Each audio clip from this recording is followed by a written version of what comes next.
Hello, welcome. My name is Renee Thomas, and I am a construction software specialist for Sockeye. Let me say that again. Sorry, you can just delete all that. Okay. Uh, Hello and welcome. My name is Renee Thomas, and I am a construction software specialist with Sockeye Consulting. Today, we're going to be taking a closer look at contact management within the Sage Construction Management software. So as you can see from my screen, we are in the sidebar under contact management. This is a bilateral device within both Intact and Sage Construction Management. So these kind of items can be entered either on the Intact side or on Sage Construction Management as well. And they will sync back and forth with any updates available. On this opening page, you'll see there's a quick search if you want to search out anyone in particular or any company or any contact at within your system. You also have your stats, which is any active companies, inactive companies, active contacts, inactive contacts, or active employees and inactive employees.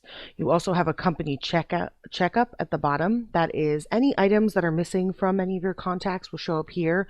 It just gives you a quick glance at what you kind of need to add to certain things.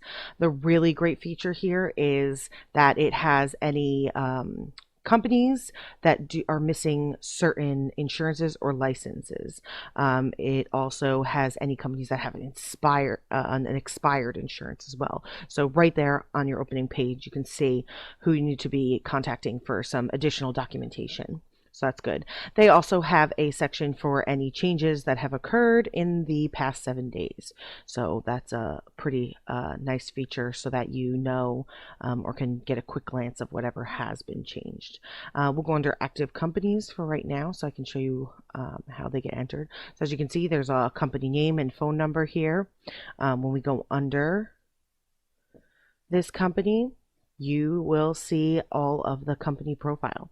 You'll see their status, phone number, they have shipping and billing addresses. They also have general information where you can click off if they should be on a bidders list or a track time list. Payment terms, default tax code, government ID, any comments. So if there's something that you want to kind of write down in particular, like this company works in a certain area or anything like that, you definitely can add that in.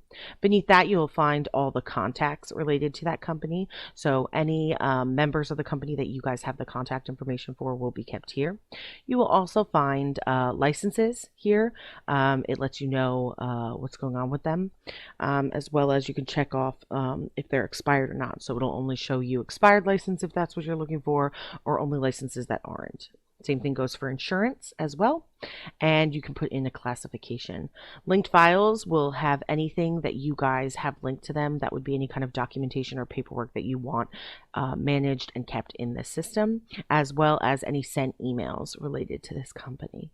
So that is your contact management within Sage Construction Management. Thanks for listening, and